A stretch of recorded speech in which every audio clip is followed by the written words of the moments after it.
Hi. I haven't made a podcast in ages.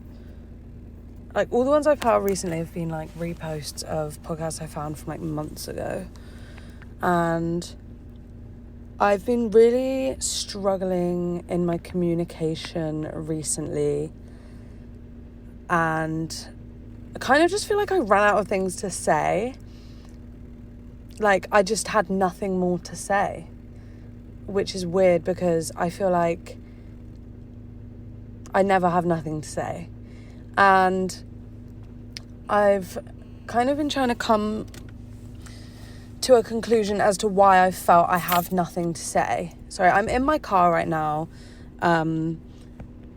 with the engine on. So if you can hear that, I apologise. But I've been really trying to figure out why I feel like I have nothing else to say, or why I feel like I haven't wanted to say things. And I came to this, like, maybe medium-sized realisation today. Like, it wasn't like the huge ones, you know, that I've spoken about before, where you have, like, the mind-blowing realisation and you're like, oh, like, that's why I feel like that. Like, it wasn't like a huge one. It was just like a medium one that I've kind of been, it's sort of been snowballing throughout the day. And I've been realising that I've almost been, like, deeping all of these. Basically, the whole point is about all of these mistakes I've made and all of these things that I've done. And so I kind of just wanted to talk about mistakes that I've made. And, like, things that I think are really normal things that a lot of people maybe deep the way that I have deeped. And also, like, specific things that I've noticed in media and around my different social circles at the minute that have led me to this podcast. Because I feel like for a while my podcasts got quite generic or were quite based on other people's topics. So this one's going to be very relative to me. And I know just through speaking to people in my life that these do relate to a lot of people, but maybe there are some that won't relate to you. If so, just discard them. But for me, anyway, I find that recently, and I don't know if it's a seasonal thing, because I always get really sad around this time of year, even though it's my favourite season, which is confusing and doesn't make sense. But I really find that this time of year I start reflecting, like, a lot on things I've done wrong, and I think there's, like, a spiritual reasoning for it. I'm not sure what it is, but I just feel like as we're closing in towards, you know, the year is ending, I always do this. Like, what's this, like, Spirit Year 3 or something that I've been doing this, where I will start thinking about where I was, like, this time last year, or what lessons I've learned from this time last year, or what I was doing better this time last year that I'm not doing so well now, or things, you know, vice versa. So I feel like that period of reflection definitely starts to set in around this time of year, which could be the reason for it. And I think in general, I'm quite an analytical person. Like, it's, to be honest, probably, like, the people in my life's biggest pet peeve is how much I feel the need. It's not even a feel the need thing. It's just something that I literally cannot help but do. Like, I don't know if it's the way my brain's hardwired. I don't know if it's like an ADHD, autism-y thing. But I can't just take something. I take things at face value. I don't, you know, think that things aren't what they appear to be. But I always think that not necessarily there's a reason for everything or there's a meaning for everything, but I do tend to look for synchronicities as to why things are presented to me in certain ways, which I think can be, like, frustrating for people around me at times. And I think if you're one of these people that understands synchronicity and understands that things come in patterns, and patterns are very prevalent in our lives, it's easy to to get where I'm coming from with this, but I can also understand how for the people around me, they're like, it's just a tree. And I'm like, no, but you don't understand. Like, I've seen this specific type of tree 15 times today. I've seen it on my For You page. I've seen it in person. I've been thinking about this tree. Like, why is this tree haunting me? Like, I have these moments all the time. I'm like, this thing, this idea or this imagery or this saying is following me. And like, I want to know why. I think I'm just quite a naturally inquisitive person, and I want to know why. And I think like this kind of leads on into my first mistake, is that I think my first mistake is apologizing for being aligned with my own version of synchronicity. Recently, I've been really struggling with feeling like I can't express how I feel about things because my level of spirituality, I don't mean that level as in like level hierarchy level, I just mean like the level as to which I am involved. Like, my life is very much like a spiritual mix. It's not like I have my life and then my spiritual life, like that is my life. So it's very much ingrained in every aspect of like my day, how I function, you know, like I incorporate it into my life pretty much every day in some form, just because I feel like that's how I stay level and that's how I stay. My car's making a weird noise. It's fine, I think. I feel like that's how I stay aligned.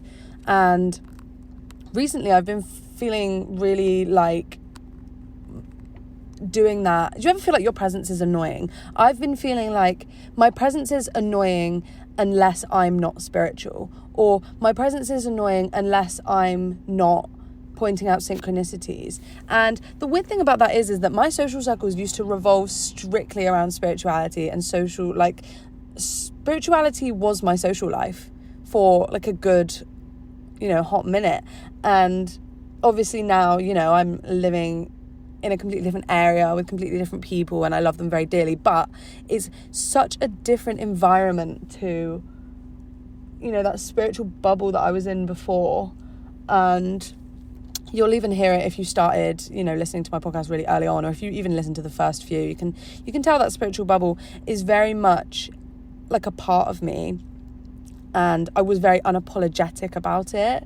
And I think because of reasons that a lot of spiritualists will understand, over time, you get into spirituality and you're like, wow, this is great. And over time you get shunned for it, or you face that sort of social exclusion. And it's really difficult to want to express yourself authentically and be, real in the fact that this is how you live, when you almost feel that it frustrates people around you because they're like I said before, it's just a tree. And who am I to condemn people that don't understand synchronicity or don't experience that as part of their lives? Because that would just be me denying their reality, the same way that I wouldn't want people to deny mine, I wouldn't deny theirs. And so it's such a hard thing to navigate. And I think I've really been struggling recently on how to navigate understanding, when and where I feel comfortable expressing those sides of myself, and learning that having different sides to myself is okay. Like, I really think maybe this is like moving into like point 2 now, but I think they're quite heavily interlinked, is that there are a lot of different sides to someone. My therapist said to me the other day, she was like, she keeps saying this to me and it's just stuck in my head. So well done her, 'cause she's really doing her job. She said to me, because I was talking to her about how, I get really worried that people judge me or don't like me or that everyone hates me. And she was like, to judge you, they have to know you, and to know you, they have to know you inside and out. And the only person that knows you inside and out is yourself. And she just kept repeating that to me. And it's just really stuck with me, and like, because I feel like it makes so much sense. As, I feel like we judge ourselves all the time, but we are the only people that can really do that, because we are aware of, all the thoughts we have in a day, all of the experiences we have. And so we are, the efficient people, I don't know, like, we're the ones that can do that for ourselves because we know what's actually going on. And I think I really worry about people thinking certain ways, or like, you know, having these ideas of me or who I think I am or whatever. And I feel like this has come from those feelings of judgment and those feelings of like worrying that, you know, me being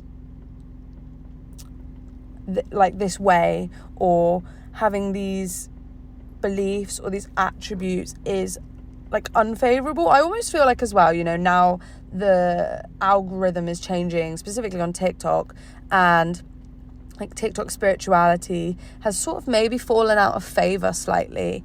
And so there's hundreds and thousands of, I'm going to say primarily late teen, early 20-year-old girls and women that are stuck with this sort of very, very, very surface level spiritual knowledge. Because I have a very, very broad spiritual knowledge, but I still believe that I am a surface level because of the vast amount, you know, of content out there related to like spirituality is infinite. So there's no way to know sort of the depth that you're at. And judging from what I've seen on specifically TikTok, I would put that as right at the tip of the iceberg of what there actually is. And, you know, while I would say I've done my own research and whatever, I still am aware that I know nothing. So I think it's almost like, you know, you have all of this knowledge about manifesting and vibrational frequencies and, you know, sacred geometry and numerology, you know, like spell work and different forms of deities, you know, whatever it is you're into, I don't know, divination, occult practices, whatever, you know, whatever floats your boat, I don't care. Be a Satanist if you want to, but I don't give a fuck. And I think a lot of us, this is more of a general speak because a lot of my other spiritual friends I think feel the same, is we're like, now what do we do with this? Because for a really long time there, I was like, I'm going to be a psychic for my life. That is what I'm going to do. I'm just going to be a psychic and slay my life away as a psychic. And now I don't know if I want to do that because, like, if you get this, you'll get this. If you don't worry. But, like, being open about being a spiritualist is so degrading. Like, I've spoken about this in so many podcasts, but the amount of people that will just shit on you purely because, you know, you have a certain set of skills that, bear in mind, might I just say, everyone has these skills. It's just whether or not you're tapped into them to the degree that you're tapped into them. And I can just say for a fact now that I am nowhere near as tapped into my spirituality as I was 2 years ago. Doesn't mean that I don't still possess those abilities, but like I am nowhere near as in tune and nowhere near as, you know, intuitive and as in touch as I was before. And I still, I just feel this need to like conceal it or to like, you know, cover it up or to like, you know, pretend. Like when I was, so for example, when I went to uni, I was like, I am a psychic and I don't care what you say because I'm a psychic and I'm a medium and, you know, that is my truth. And that was before I met like a lot of people. I'd met people that were like, that's bullshit. But I think like the older you get, I don't know, because they say, don't they, the older you get, the less you care. For me, it's like the complete other way around. Like the older I'm getting, the more I'm caring about what other people think. And it's really jarring. And I think that kind of whole thing of like not knowing how to what degree can you be authentic in those situations and say, oh, do you know what? I am having a fucking vision right now. I don't know. Like, whatever you experience, if you experience clairvoyance, that's so fine. If you, maybe it's not even, you know, spiritually linked. Maybe you just have a real empathic side and you really, really read off the emotions of other people in the room. I didn't expect this to sort of gear so spiritually, but I think this is definitely what's been on my mind recently, and I think it's probably going to go that way, but I don't know. So, sorry if this isn't... So it's meant to be about making mistakes, and it is, but I just think this big section is important to get off my chest. But yeah, if you're super empathic, having that ability to feel, everyone else's emotions in the room, especially if the other people in the room don't ascribe to that philosophy, it's so difficult because it's like having this skill that no one's appreciating. Like, I don't remember the last time I have a few fair people that I read for certain people, but a lot of like the very, very main people in my life, I don't read for them. And it's like, I respect that choice from them, and that's completely fine. But like some people close to me will say, I would have a reading, but and then they'll include some kind of superstition that's somewhat baseline offensive. And it's just a bit like, like I expected it from like a rugby boy on a night out, but I didn't expect it from you. And I think it's one of those things where it just gets draining hearing the same rhetoric all the time. And, stereotypes are kind of shit. Newsflash. If you didn't know that, stereotypes aren't the greatest thing to hear consistently. And I think it just makes it, well, for me anyway, it makes me want to just like go into my shell and not be honest or be, open about how things are. And I've even found it with expressing emotions recently, like this it's definitely the same thing again in this whole sense of making a mistake. But I think another huge mistake I've been making over the past few months is that I've been concealing how I really feel about things to appease people around me. And I think this was a big life lesson for me over summer, was that if you consistently suppress how you feel about things, even if you feel that maybe if you had those people, it might be a co-worker, it might be a family member, whatever, where you feel you have these conversations with someone if something that they're doing is upsetting to you or causing you to feel a certain way, and then you feel better in the moment, you feel better, but then it continues and it doesn't really go away, and it just, you still feel that same of why do I feel shit? Like, why do I not feel like I'm being fully honest with you? And I feel like I've had this so much recently where I feel like I think I've said everything I want to say, but it's almost like I'm worried about being completely honest. I feel like, one, because I don't want to hurt someone's feelings, and two, because I don't want to come across as like harsh and then them to have that sort of changed perception of me. I don't know if anyone else, I think a lot of people do experience that, where they just don't want to be real because they don't want someone to be like, oh, you've been sat thinking that way about me, for so long. And it's really hard to navigate growing up in an environment and a society where we're not taught how to communicate and manage our emotions, and not only our emotions but our emotional expectations of others. Like, obviously everyone reacts differently to everything. Some people are more like passive, some people are more expressive, some people choose anger, some people choose violence, some people won't say anything at all. And like, I sometimes feel like, why is it my job to understand how everyone's going to react? Like, I say this quite a lot, and I've definitely said this probably about 100 times in this podcast, but not this specific podcast, but just my podcast in general, so I'm going to sound like a broken record here. But it's not up to you to figure out whether or not someone's annoyed at you. You might say something to someone and they'd be absolutely fine with it. They think it's hilarious. You might say it to someone else and it's hit a nerve and it's really, really upset them.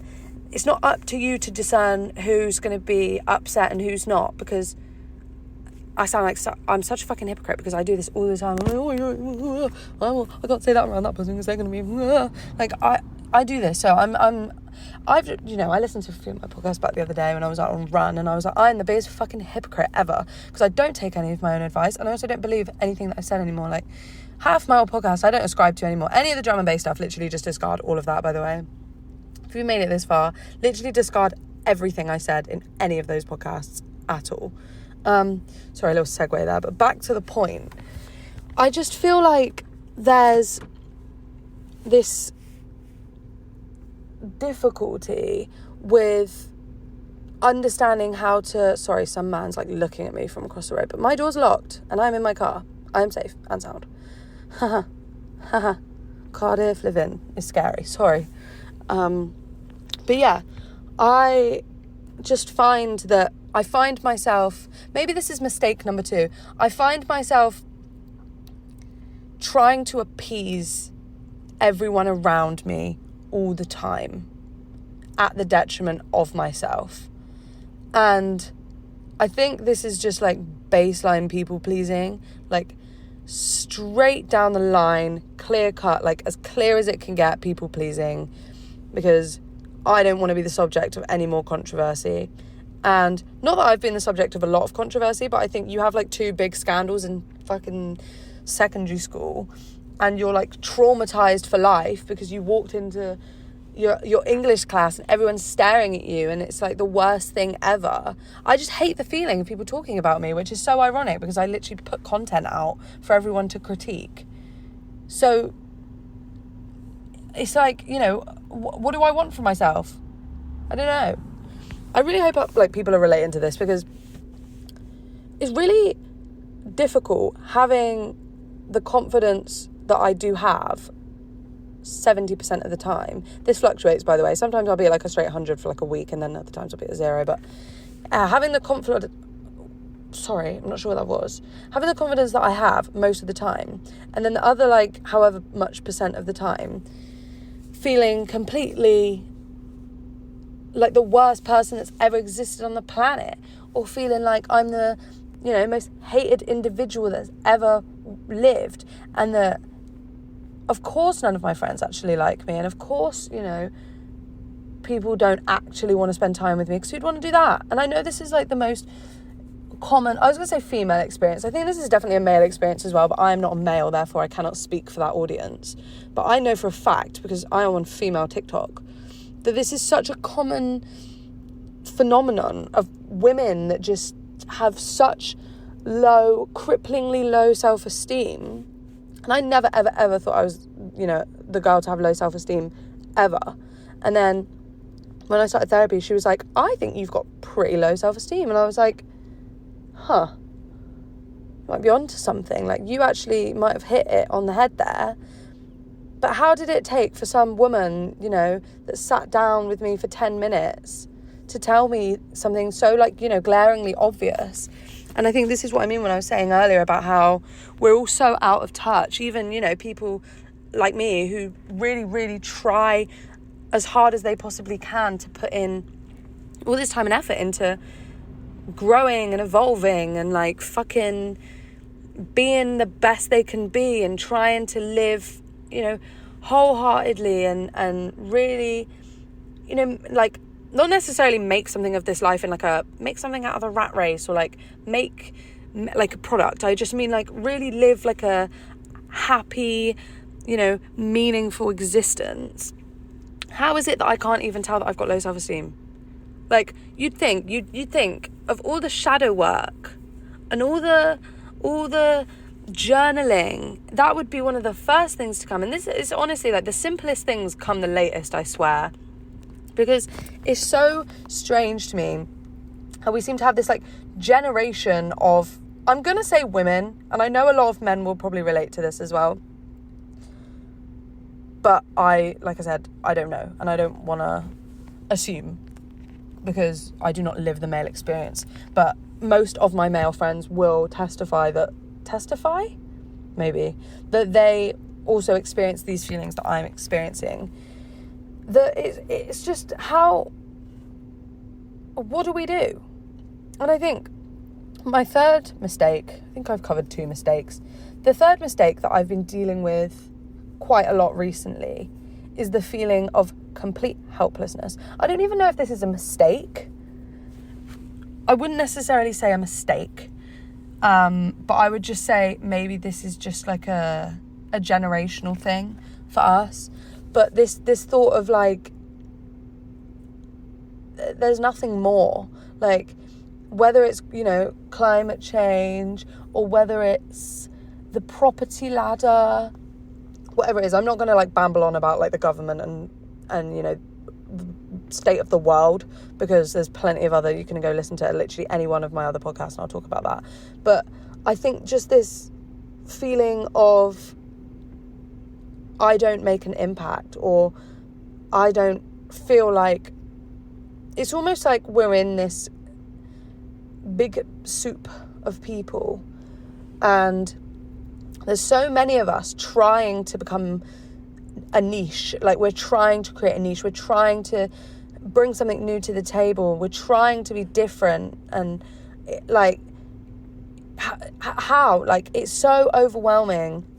I think specifically for our generation, like we're the first generation that's really like grown up in the throes of like this fast-paced, completely globalized community, whereas, you know, before we would be connected to maybe 100 people are in our age bracket, in our area, before, like, this is like before phones, maybe say like, I don't know, the 60s, 70s, maybe even before that, because then they could like travel and the media and stuff, whatever. I would say maybe like the 40s and 50s, you know, there was like, you had the group and the clique around you and the people, and that was all you could compare yourself to. And of course there was still the same dynamics of she's the most popular, or he's the coolest, or he's the best singer, or whatever it was. Like, there was still that dynamic, obviously, but when you put it on this like global scale, it's like draining, especially if you work or want to exist in some kind of creative field, or, you know, want to go into some kind of job opportunity that is very lucrative and sort of competitive, which I feel like is fucking everything at the minute is competitive. It's just so hard to feel good about yourself when you know that there's so many other people and so many other online profiles, I guess, that you can just be like, oh yeah, well, they're doing that better than me, and it's like, are they? I don't know. Like, it's just peak. And I feel like we struggle to have that honest discussion, even though we all think it. Like, what's some more mistakes I've made? I feel like I veered away from mistakes for a minute there, and I feel like I just spoke about like something that's sad for our generation. Mistakes that I have made that I should stop beating myself up about. Something will come to me in a minute. Oh my God, okay, here's one.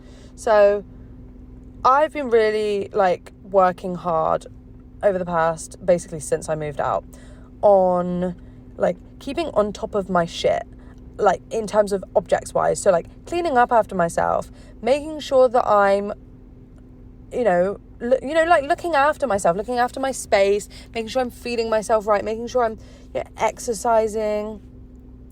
And I feel like it's such I don't know what the word is, but it like goes up and down.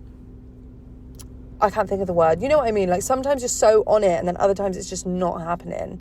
And I've been struggling so much. And I feel like anyone who's a uni student right now will relate to this. And maybe even anyone anyway. I feel like anyone anyway would relate to this. But specifically uni students or people that live on their own. Or actually especially with other people. Sorry, I've given that like a really broad category of people. But I just feel like this is quite a relatable thing that I really find... Especially because I used to be so messy. Like, I used to just not have my shit together. Like, I would just wake up, smoke, eat, like, the leftovers from the night before, and then maybe take the makeup off from underneath my eyes, and then maybe go to uni. Maybe. Like, that was my days. Every day. It was the same. And I just didn't want to clean up after myself. I didn't want to, like, my shower gel would run out and then I would just, like, wash myself in water for, like, weeks. Not weeks, but, like, until I could be asked to go to the fucking shop, which is just so long, that motivational thing of, like, you go through these stages. And then sort of as I've, grown up a bit, I've realised that is not a really very fun way to live your life. So I made a habit of putting in these new... I'm going to repeat the word habit, sorry. Because I feel like I didn't want to say habit twice, but I've said it 3 times, and I'm about to say it 4 times, so I'm sorry. But I've made a habit of making good habits. And I really, really struggled with that. I have ADHD. It's very, very hard to keep on top of things when you have ADHD, because it's like object blindness. One of my friends said that to me. You have cup blindness. And I was like, that's right. Object blindness is just such a thing. Like, something will be there and you'll be meaning to deal with it. And then if you leave it for like, it could even be 15 minutes, it just emerges into part of your background, and you don't even realize what other people see around you. And like, other people will come into your space. Maybe this is just me being self-critical again, of thinking, putting other people's perceptions on me. But I know for a fact that like, sometimes, specifically in like first and second year of uni, maybe more first year, sort of sorted itself out in second year, but I just didn't care about my space. I didn't care about my environment. I didn't best believe I had all the tapestries up. Like, I had all of the bells and whistles, but there was like 15 dirty plates in my room that couldn't be bothered to clean. And I remember when I went through like my really, really hard breakup, I was like, I'm not living like this anymore. I'm making a change. And I actually did, I stuck to it. And I started like implementing a lot more self-care and taking the time to do that. And it stuck, funnily enough. But I think no one really talks about the transition from like feral rat girl to clean girl. Because after you are clean girl, you're not just constant clean girl. Like, I feel like you're either always clean girl or you're feral rat girl to clean girl. But then it's like a periods of time where you just kind of dip back in, and those standards slip. And like, especially living in shared housing, I really struggled with worrying about taking up space and worrying about being a nuisance towards other people in my environment. Don't want to take up too much room in the fridge, don't want to leave a fucking mess for everyone. And like, I was having a conversation with one of my housemates today, and we were basically just talking about how everyone makes mess, and she was telling me about some of the things that I do that contribute to mess. And it wasn't like a blaming thing, it was quite a productive conversation, but it sort of made me realize, like, even though these things, because I was saying to her as well, like, I feel like I've come so fast in first year and whatever, and I feel like a big thing to really, this goes out specifically to me, I'm like saying this to myself, but I feel like a lot of people will understand this, is that you have to understand that a lot of people aren't going to acknowledge your growth, and that's okay as long as you can acknowledge it. Because one of the things I was saying to Kim, my housemate, was I was like, I want people to like, sort of acknowledge how far I've come from where I was, like from where I wouldn't, wash up anything and I would just leave a state everywhere, to, now where I make such a conscious effort. And one of the things that I found that like so sort of, upsets me is where, do you ever find, I used to get this quite a lot like in jobs. I don't get it so much now because, to be honest, I don't really give a fuck. But like when I started working, I would get this a lot where you do everything right. So on say for example, you're on a close. I used to work in an ice cream shop, right? You do everything right. Everything was spotless to the best of your ability. You were really feeling it. But you forgot to like empty the ice cream scoop jugs. And that is the one thing your boss would point out. They wouldn't be like, oh, you've done a great job here, well done. They'd be like, why haven't you done the ice cream scoops? And you'd just be like, oh, like, I just spent so long, like, sorting this out, and I did such a better job than I usually do. I was feeling so productive today, and I just forgot one thing, and then you're just like, oh, and then you're like, I don't even know why I fucking bother. And it's like, that's what I mean by, some days you have those days where it's extra productive, but other people don't know that, other people don't realise that not every day is productive. I think you just kind of, I do anyway, like I just view everyone as being the same every day.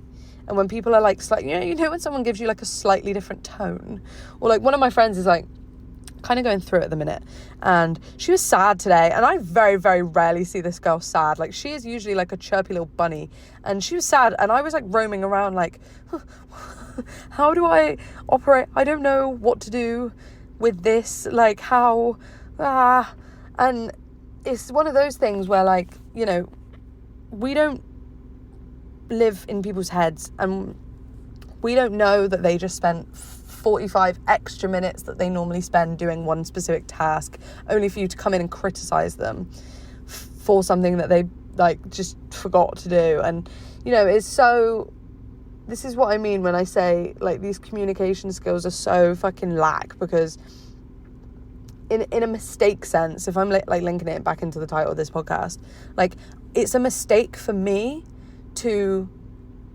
set myself these unrealistic standards and expectations. It's unrealistic of me to expect myself to be sexy clean girl all the time. It's just not going to happen. And then I feel like I set myself up for failure when I do leave mess and someone says, why did you leave that? And I'm like, no, because I am clean. I'm clean girl. I am clean girl. I promise you, I'm clean girl. And like, we cling on to this like master status that we've given ourselves. Like, I don't even want to say it. I was going to say I am raver. It stands. I am raver, or I am clean girl, or I am skater, but I haven't skated in like fucking 3 weeks. Sorry, I'm starting to swear more. Sorry. I was doing so well at the start of the video there, but it's so difficult when you